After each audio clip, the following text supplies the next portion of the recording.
will you share a healing technique with us? And I right now think about the calling myself back ceremony. Call yourself back ceremony was taught to me both by my Hawaiian kahuna teacher, Harry Jim, and also by my Peruvian teacher, Jamie Alavez Acosta.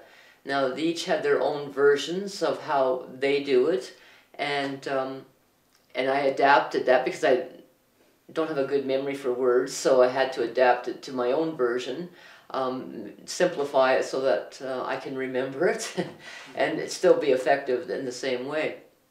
And the purpose of this is that, and this is adding my own perceptions, so you can disagree with my perceptions, these are only my perceptions. But over time, in past lives, those who believe in past lives, if we die during a war or a trauma or severe illness or don't even know that we died,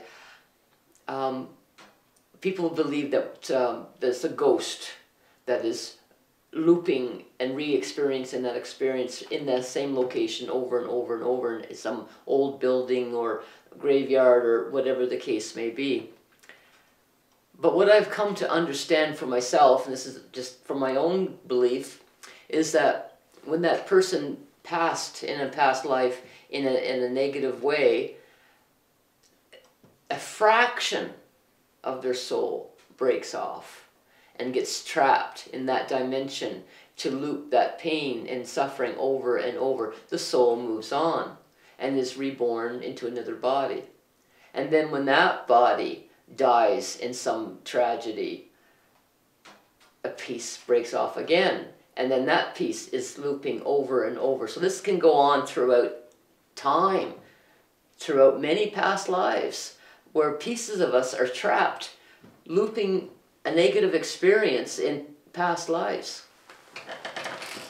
And the soul moves on, but it feels empty and incomplete and scattered. We also lose a piece of ourselves in our present life when we experience a tragedy or a trauma. Some research I found, they said that we lose a piece of ourselves when we have surgery. We lose a piece of ourselves through bullying and mental abuse. When our heart is broken, we lose a piece of ourselves. And then we often will give a piece of ourselves away with love. So when we love somebody, we just give them a piece. And my one teacher said, that's a burden, to burden that person with a piece of you. We each need to stand separate from each other, loving each other from this distance, and not burden each other with a piece of ourselves. And then myself being a creator of drums and rattles and artwork, I often put a piece of myself into my work because I'm creating it with love, and I'm put everything I have into that piece. And I'm giving a piece of myself away with every piece that I create. Then I start to feel empty and scattered and depressed, and where am I? I'm everywhere. I'm across time and space. I'm all over the world. I need to bring those pieces back. So through the teachings of these two shamans, I adapted a little short ceremony that I share with everyone to call those pieces back. And I ask people, when they're doing this simple ceremony, be aware of the feeling in your body. Feel the tingling as the energy starts to pour back into you. And some people will actually even see the energy coming into them and feel it as it's pouring back into their body. And when they're finished, they're feeling, oh, I feel lighter.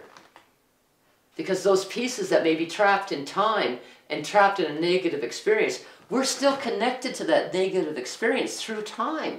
And by pulling them out of that and bringing them home, we automatically heal them and that negative experience, and then we feel lighter because we're not carrying that negative experience from across time and space. So the ceremony that we do is so easy. And I repeat it 3 times, but you can repeat it as often as you feel you need to. And you can repeat it as often throughout the day or week as you feel is necessary.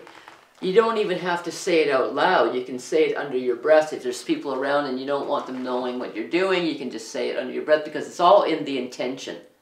The intention and ceremony, I am told by my shaman teachers, are the 2 most powerful energies in the universe. Intention and ceremony. So this is an intention to call ourselves back, and this is a ceremony as we're doing it. So the words are as simple as this. I call myself back here and now. I call myself back here and now. I call myself back from across time and space. I call myself back. I call myself back here and now. I call myself back here and now. I call myself back from across time and space. I call myself back. I call myself back here and now. I call myself back here and now. I call myself back from across time and space. I call myself back. Ho ho. Ja, danke, dass du das geteilt hast. Thank you for sharing this. But isn't it possible that you call sickness or something, a pain back in your body? After a calling like this, you feel, oh, my arm hurt, my neck hurts, what's going on? Is this possible? Anything's possible. But now you have awareness on healing, and you have awareness that you brought this piece home for it to be healed and make you complete again. Yeah. So embrace that piece, cuddle that piece, love that piece, and say, you're okay, we're all together again. Yeah. We're complete when we're whole. And this is a healing. Yeah. Yeah. To welcome it. Yeah. Okay. And then it's in my understanding, and I can deal with it. I can welcome it. Yeah. I can feel it now, but we don't need it anymore. Yeah. Isn't it like this? Yeah. Yeah. Yeah, letting that go, the pain and the suffering. Yeah.